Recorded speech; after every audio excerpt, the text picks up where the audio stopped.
Sir, this passenger does not have a valid first-class ticket and he has been disturbing the other guests. Sir, I'm gonna need you to stand up right now. This is a mistake, officer. If you don't comply, you will be removed from this aircraft. I am in the seat printed on my ticket. It is right here. The ticket is legitimate. Last warning, sir. Flight attendant Sarah O'Neill, employee number 52614 with 5 years at the airline, walked through the first-class cabin and stopped dead in her tracks when she saw Richard Okafor, a black man in seat 3A. She approached him with immediate hostility, accused him of sitting in a seat that wasn't his, and demanded to see his boarding pass in a tone she had never once used with white passengers. And when Okafor calmly produced his boarding pass, proving he had paid $1,650 for that first-class ticket, she declared it fraudulent and called airport security to have him forcibly removed from the aircraft. Security Officer James Ricks boarded the plane, glanced at Okafor's valid first-class boarding pass, and nevertheless sided entirely with the flight attendant, questioning why Okafor was causing a disturbance and suggesting the ticket may have been issued in error. With multiple passengers around him loudly stating that Okafor had been sitting quietly since boarding, Ricks ordered him to stand up immediately or face physical removal. And when Captain Stuart Becker emerged from the cockpit, he immediately backed his flight attendant, all because Richard Okafor was black. What they didn't know was that they had just racially profiled a sitting state attorney with 12 years of prosecutorial experience, that their coordinated lies about Okafor being disruptive were being dismantled in real time by video footage from multiple passengers, and that their decision to remove a black man from first class based purely on the color of his skin would end with a $3.1 million lawsuit, 3 destroyed careers, and a viral video with 72 million views that would become a landmark case study in institutional racism within commercial aviation. If you believe paying for a first-class ticket while black shouldn't result in being dragged off a plane, then like this video and subscribe right now. Drop your location in the comments. This story is reaching every corner of the world, and I want to know where you are watching from. Richard Okafor had boarded Flight 4219 from Dallas-Fort Worth to New York JFK at 6:35 a.m., 45 minutes before the scheduled 7:20 a.m. departure. At 38 years old, Okafor was a state attorney serving the 11th Judicial Circuit, returning from a 4-day state prosecutors conference where he had delivered the keynote address on reforming felony charging standards. He carried a dark brown leather briefcase containing confidential case files, sealed grand jury materials, and a set of pre-trial motions due in court 3 days later. It was precisely why he always booked first class on work travel. The additional space and privacy allowed him to review privileged documents without the risk of other passengers reading sensitive case details over his shoulder. He had paid for seat 3A with his state-issued travel card, $1,650 for the 4-hour flight. Okafor settled into the window seat in dark trousers, a white dress shirt, and a charcoal blazer. He placed his briefcase in the overhead compartment, pulled out a legal pad and a folder of motions, and began reading. Around him, other first-class passengers found their seats, a businessman in 2A scrolling through emails, an older couple in row 4 arranging their carry-ons, a woman in 3C who had already closed her eyes before the door was shut. Okafor didn't look up. He had learned early in his career that occupying premium spaces as a black man often attracted a particular kind of scrutiny, so he kept to himself, stayed professional, and hoped for an uneventful flight. Sarah O'Neill began her pre-flight walkthrough at 6:50 a.m. She had been a flight attendant for 5 years, and in that time she had developed a well-rehearsed sense of who belonged in first class: business executives, familiar frequent flyers, older, well-dressed travelers she recognized from dozens of previous routes. When she reached row 3 and saw Okafor, a black man in first class, dressed professionally, reading legal documents, she stopped mid-stride.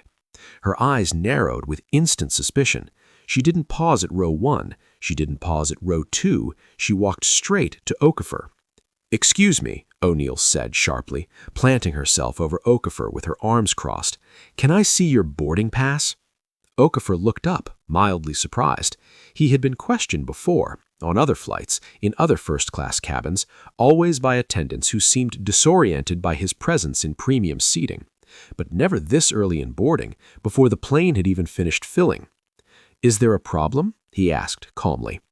"I need to confirm you're in the correct seat," O'Neill said, her tone carrying an edge that nearby passengers had already begun to notice. The businessman in 2A looked up from his phone.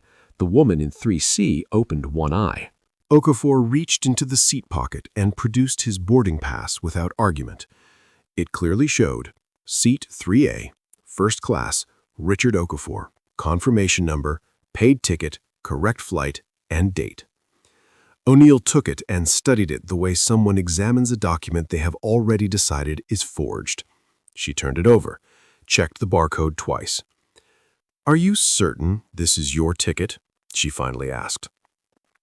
Okafor felt the familiar tightening, the recognition that this was happening again, that his presence was being questioned, that he was about to have to prove he belonged somewhere he had paid to be. "Yes," he said evenly, "that is my assigned seat. I purchased that ticket." "Did you book this directly?" O'Neill asked slowly. "Or was it a last-minute upgrade through a third party?" The businessman in 2A shifted uncomfortably. This was getting awkward. "I don't see how that is relevant," Okafor said, keeping his voice measured, "but it was booked directly with the airline using a travel card." O'Neill's jaw tightened. "First class can sometimes be subject to booking errors. I just want to make sure you haven't been misassigned." "There is no error," Okafor said firmly. "I am in my assigned seat with a valid, paid ticket. May I please get back to my work?" O'Neill didn't move. She stood there holding his boarding pass, visibly working through her options. Other passengers were watching now. The older gentleman in row 4 quietly whispered to his wife. A man across the aisle reached for his phone. Everyone in the forward cabin could see what was unfolding, and every one of them could see it was wrong. "Sir," O'Neill said coolly, "I'm going to need to verify this with the gate agent. Please remain seated." "You have my boarding pass in your hand," Okafor said, his patience thinning but his tone still controlled. "Everything is in order. There is nothing to verify." "I'll be right back," O'Neill said, turning on her heel and moving toward the front galley. Okafor watched her go, already knowing exactly where this was headed. He'd seen variations of this before, the questions, the suspicion, the assumption that something must be wrong because a black man was sitting in first class. But today felt different.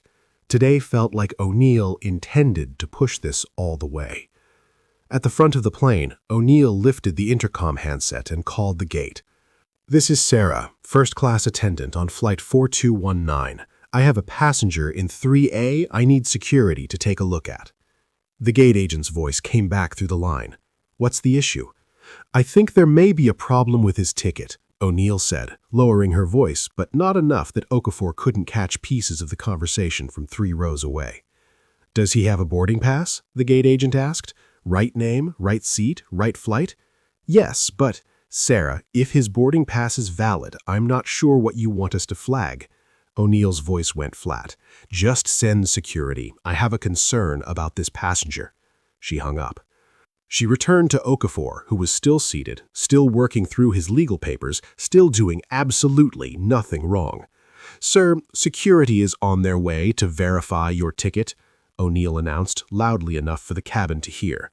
"Security is coming because I am sitting in a seat I paid for," Okafor asked. "Security is coming because I requested a verification." "Verification of what?" Okafor pressed. "You have seen my boarding pass. It is valid. What exactly needs to be verified?" The woman in 3C spoke up without opening her eyes. "This is ridiculous. He showed you his ticket. Leave the man alone." O'Neill shot her a look. "Ma'am, this does not concern you." "It concerns every one of us," the businessman in 2A said, putting his phone down. "You're harassing a passenger who clearly has a valid ticket. I've been sitting right here since he boarded. He has done nothing wrong." O'Neill's face flushed. She was not accustomed to being challenged by other passengers, especially not in defense of someone she had already decided didn't belong. "Everyone needs to stay out of this," she said firmly. "Security will handle it." Okafor sat back in his seat, hands in plain view, demeanor still composed. He knew what was coming. He also knew that every phone in the forward cabin was now pointed in his direction. The plane was still at the gate. The door was still open, and Sarah O'Neill had just made a choice that would end her career. Airport Security Officer James Ricks boarded the aircraft 4 minutes later, his hand already resting on his belt near his radio. He walked directly to row 3 where O'Neill stood waiting with her arms folded, looking vindicated that backup had arrived. Ricks was a 10-year veteran of airport security who had handled hundreds of passenger disputes. But the moment he set foot in that first-class cabin, he had already made up his mind about who was in the wrong. "What's the situation here?" Ricks asked, directing his question entirely to O'Neill, not to Okafor. O'Neill jumped in immediately. "This passenger is refusing to cooperate with crew instructions." Ricks turned to Okafor with an expression that showed the verdict had already been reached before a single question was asked. "Sir, why are you making this difficult?" Ricks asked, his voice already hostile. Okafor looked at the security officer and kept his voice steady. "I'm not making anything difficult. I have a valid first-class boarding pass for this seat. This flight attendant has challenged my right to be here without any basis for doing so." He reached out for his boarding pass, which O'Neill was still holding, took it from her hand, and offered it to Ricks. The security officer took it, glanced at it for no more than 3 seconds. The boarding pass showed Okafor's name, seat 3A, first class, paid ticket, correct flight number. Everything was in order. "Having a boarding pass doesn't give you the right to argue with the crew," Ricks said, handing it back dismissively. Okafor's eyes pissed, but he held his composure. "I'm not arguing. I'm sitting in my assigned seat. I showed her my valid ticket. That should have been the end of it." Rick's eyes narrowed. "You people always have an explanation," he said flatly. The businessman in 2A inhaled sharply. The woman in 3C raised her phone higher to make sure she was getting every frame on video.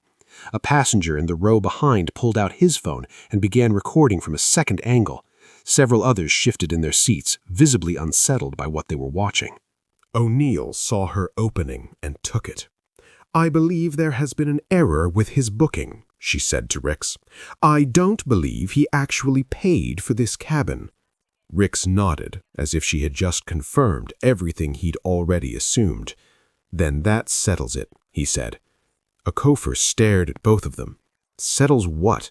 You just saw my boarding pass. My name is on it. My seat assignment is correct. What error are you referring to?" Ricks stepped forward, shifting his posture into something deliberately intimidating. "Enough to remove you. Stand up now, or this gets physical." The cabin went silent. Every conversation stopped. A man in row 5 put down his drink. The older woman in row 4 grabbed her husband's arm. Everyone could see what was happening, and everyone knew it was wrong. O'Neill pressed forward. "She has been disruptive and uncooperative with crew instructions," she announced, projecting to Ricks and to the cabin at large. Okafor's composure finally cracked, just slightly. "That is not true," he said firmly. "I have been sitting here working since I boarded. Ask anyone in this cabin." Multiple passengers responded immediately. "He hasn't done a thing," said the woman in 3C, still recording. "She's lying," said the businessman in 2A, on his feet now. "I've been right here the whole time," another voice added from further back. "He's just been sitting there." Ricks raised his hand to silence them. "I'm not asking passengers." The woman in 3C kept her phone steady. "I have everything on video," she said. "He hasn't done anything wrong. He's been in that seat since before I sat down." Ricks turned on her with a look that made her flinch. "Put the phone down or you'll be next," he warned. "You're ignoring witnesses?" Okafor asked. "You're ignoring video evidence?" Ricks's face hardened. "Decisions made. Stand up now." That was when Captain Stuart Becker appeared from the cockpit. He was in his mid-50s, silver-haired, dressed in a uniform that carried the gravity of 28 years in commercial aviation. He stepped into the first-class cabin and looked immediately at O'Neill.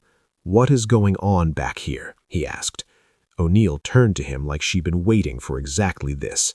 "This passenger has been refusing to cooperate with crew instructions," she said. Becker looked at Akofer, then at Ricks, then back at O'Neill. He did not ask Akofer for his account. He did not look at the boarding pass. He did not acknowledge a single passenger who was actively, loudly telling him that Akofer had done nothing wrong. He made his decision in under 5 seconds, based entirely on the word of his flight attendant. "Sir," Becker said to Akofer, his voice carrying the full weight of a man who believed his word was final, "if my crew has asked you to deplane, I need you to comply." Akofer felt something cold settle in his chest. 3 people, the flight attendant, the security officer, and now the captain, had closed ranks against him without a shred of evidence, without the slightest pretense of investigation, without even feigning interest in the truth. "On what grounds?" Akofer asked. "I have a valid ticket. I have violated no policy. I have been sitting quietly in my assigned seat." Becker's expression didn't shift. "Failure to comply with crew instructions is sufficient grounds for removal." "What instruction have I failed to comply with?" Akofer asked, his voice rising slightly, still controlled. "She asked to see my boarding pass. I showed it to her. She asked how I booked the ticket. I answered. Then she called security claiming there was a problem, when there is no problem. I have refused nothing, because I have been given no lawful instruction to refuse." The businessman in 2A stood up. "Captain, I have been sitting directly next to this man since he boarded. He has done absolutely nothing wrong. Your flight attendant approached him differently than she approached every single white passenger in this cabin. This is racial profiling, and it is happening right in front of all of us." The woman in 3C kept her phone up. "I have video of the entire thing. She didn't ask anyone else to verify they belonged in first class. Only him." Another passenger called out from behind. "You're about to remove a man for sitting in a seat he paid for. We are all witnessing this." Becker raised his voice. "Everyone calm down. This is my aircraft, and the final call is mine." Okafor reached up and opened the overhead compartment. Ricks tensed, his hand moving toward his belt. But Okafor wasn't reaching for anything threatening. He was reaching for his credentials. He pulled out his official state attorney identification, his bar card, his prosecutorial credentials, and his state government photo ID, and held them up for the entire cabin to see. "I am Richard Okafor," he said, his voice carrying the measured clarity of a man who had addressed juries for over a decade. "I am the sitting state attorney for the 11th Judicial Circuit. I am traveling on official state business. I paid for this ticket. I have violated no airline policy and no law. I am being removed from this aircraft because your flight attendant made a judgment based on my race, and both of you are standing here enforcing that judgment." The color left Sarah O'Neill's face. James Ricks's hand dropped from his belt. Captain Stuart Becker stood absolutely still, staring at the credentials in Okafor's hand. The first-class cabin went completely silent. O'Neill stood with her mouth slightly open, staring at the credentials. Ricks took a step backward, his earlier aggression dissolving into unconcealed panic.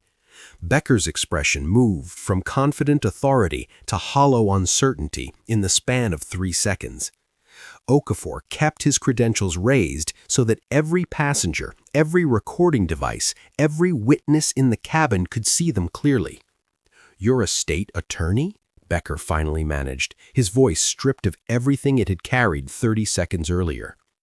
Okafor lowered his credentials but did not put them away. 12 years in the state attorney's office. I have prosecuted over 200 felony cases. I have argued before appellate courts. I am traveling to New York to present at a civil rights symposium, which, given what has just occurred in this cabin, is not without a certain grim irony. I have confidential case materials in that bag, which is precisely why I fly first class on official travel. Privacy is not a luxury in my line of work. It is a professional necessity. O'Neill tried to speak. Nothing came out. Her hands had begun to tremble slightly. Ricks cleared his throat. "Sir, I didn't realize you were—" Okafor cut him off with a look that could freeze a courtroom. "You didn't realize because you didn't ask. You saw a black man in first class and you decided I was the problem before you set foot on this plane. You examined my valid boarding pass and still chose to threaten me with physical removal. You told me you people always have an explanation, as though I were a suspect instead of a paying passenger and a sworn officer of the court. You threatened a woman for recording a public incident on her own device. You were prepared to physically drag me off this aircraft for the crime of sitting in a seat I paid for." The woman in 3C had not lowered her phone. At least 6 other passengers were recording from different angles. This was being documented comprehensively from every direction. Okafor turned to O'Neill. "Your job," he said quietly, "does not include racially profiling the passengers in your care. The fact that I hold a state government title does not change what you did. It simply means you chose the wrong person to discriminate against. You questioned my boarding pass when it was perfectly valid. You asked how I booked my ticket, as though a black man couldn't possibly have purchased first class directly. You told this security officer I was being disruptive when I had been sitting in silence reading legal documents. You lied, and because you lied, every person in this cabin has now witnessed it, and every second of it is on video." He looked at Ricks again. "You boarded this plane already treating me like a criminal. You dismissed a valid boarding pass. You ignored 6 separate passengers telling you I had done nothing wrong. You threatened a witness for recording lawful activity in a public space. And then you told me my time was up as though I had broken a law, when the only thing I had done was exist in a seat I was entitled to occupy." He turned to Becker last. "And you," Okafor said, "walked out of that cockpit and took her side in 5 seconds. You did not look at my boarding pass. You did not ask a single passenger what they had witnessed.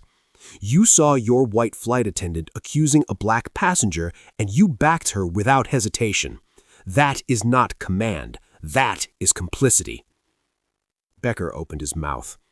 Okafor wasn't finished. "I have spent 12 years fighting for equal treatment under the law in a courtroom. I have stood up for defendants and victims alike, black and white, because I believe the law should protect everyone equally. And today, at 6:50 in the morning, I was treated like a criminal in a first-class cabin because of the color of my skin." He paused and looked at all 3 of them. "You didn't just profile a passenger. You profiled a state attorney. This is now a formal civil rights matter. You will be hearing from my office. You will be hearing from my attorney. And every passenger in this cabin is a witness to everything that happened here." The businessman in 2A, Gordon Kraft, stood up fully. "I'm a civil litigation attorney. I witnessed everything from the moment she approached him. I will provide a complete sworn statement." The woman in 3C, Keela Roberts, kept her phone steady. "I'm uploading this the moment we land, every second of it." A man from row 5 spoke up. "All of us saw it, every single one of us." Becker attempted one last retreat. "Sir, we can arrange a full refund, a complimentary upgrade on your next flight." Okafor's response was quiet and absolute. "I don't want a refund. I want accountability. I want mandatory bias training implemented immediately across your entire flight crew. I want every complaint filed by minority passengers in the last decade reviewed by an independent body. I want financial consequences large enough that this airline never again looks the other way when someone like her treats a paying customer like a suspect." He looked directly at O'Neill one final time. "How many others?" he asked quietly. "How many other black passengers have you questioned? How many complaints have been filed against you that this airline quietly buried?" O'Neill's silence was its own answer. Okafor sat back down in seat 3A. This flight is departing. I am staying in my seat. If you attempt to remove me, you will be forcibly removing a sworn officer of the court who has broken no law and violated no policy, while 6 separate videos document the entire thing. Make your choice. Gate Supervisor Barbara Sharman boarded the aircraft within 3 minutes of receiving the radio call about a civil rights incident involving a government official. An 18-year airline veteran, Sharman had managed more crises in terminal operations than she could count. But when she stepped into the first-class cabin and saw Captain Becker, Security Officer Ricks, and Flight Attendant O'Neill all standing around a seated black man holding state government credentials while 6 passengers recorded on their phones, she immediately understood this was a catastrophe. "Someone tell me exactly what happened," Sharman said, her voice tight with barely restrained fury. 5 passengers began speaking simultaneously. Gordon Kraft handed her his business card and told her he was a civil litigation attorney prepared to testify. Keela Roberts showed her the full video she had recorded, beginning from the first moment O'Neill approached Okafor through to the state attorney's identification. Another passenger had been writing down exact timestamps in the Notes app on his phone. Sharman watched 40 seconds of the video. Her face went rigid. She turned to O'Neill. "Get off this aircraft right now and report to my office." O'Neill's eyes went wide. "But I was simply—" "You've created a federal civil rights incident involving a sitting state attorney. Off, now." Sharman turned to Ricks. "You're being reported to your supervisor immediately. I watched what you said to those passengers. Leave this aircraft." Ricks started to speak. Sharman raised one hand. He left without another word. Both O'Neill and Ricks walked off the plane in silence. With every step down the jet bridge, their careers walked with them. Sharman turned to Becker. "We will have a full conversation about your role in this when the flight lands. Get back to the cockpit and get this aircraft to New York." She faced Okafor.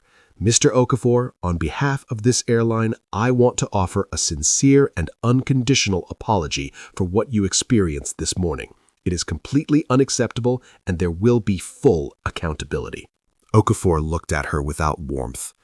"This is not the first time I have been questioned on this airline for sitting in first class. It is simply the first time I am making it officially a matter of record. There have been 3 prior incidents on this carrier over the last 4 years, always in first class, never in economy, and never once directed at a white passenger. I let them go because I was tired, because I had work to do, because I didn't want the confrontation. And every time I said nothing, someone like her was given the confidence to do it again." Sharman closed her eyes briefly. "How many times?" "3, Okafor said. "Now 4. I will be filing a formal complaint with the Department of Transportation. I will be pursuing civil rights litigation, and I will be requesting an independent audit of every discrimination complaint filed by minority passengers against this airline in the last 10 years. Sharman nodded slowly. "You will have our full cooperation." "I don't need cooperation," Okafor said. "I need systemic change, and I intend to get it." Flight 4219 departed 54 minutes late. By the time it touched down at JFK, Keela Roberts had uploaded the video. Within 8 hours, it had 4 million views. Within 24 hours, it had 18 million. The hashtag Flying While Black was trending nationally for the second time in 2 years, and this time, the man at the center of it was a prosecutor. Sarah O'Neill was terminated within 48 hours, dismissed for violation of federal anti-discrimination law and company equal treatment policy. After 5 years with the airline, she received no severance and no reference. She was effectively barred from the commercial aviation industry. Every job application she submitted was met with the same question: "Are you the flight attendant from the video?" She was 27 years old, and her career in aviation was over. James Ricks was dismissed from airport security and faced a formal misconduct investigation. His personnel file, subpoenaed during litigation, revealed 4 prior complaints from minority travelers, complaints that had been logged, reviewed, and closed without action. Captain Stuart Becker was suspended pending a full review and was ultimately stripped of his command. After 28 years of flying, he was removed from active flight status and reassigned to ground-based training duties. His career did not end with commendations. It ended with an investigation file and a hearing room. The airline's legal team conducted an internal audit and found what many had long suspected. Over 8 years, 58 formal complaints had been filed by black passengers alleging discrimination in first-class seating, service, and treatment. 56 of those complaints had been closed by HR as misunderstandings or isolated incidents. Internal communications revealed that supervisors had received 2 prior written warnings about O'Neill's conduct in the first-class cabin and had taken no action because her passenger satisfaction scores in economy remained high and formal escalations were rare. Okafor filed a federal civil rights lawsuit seeking $3.1 million in damages.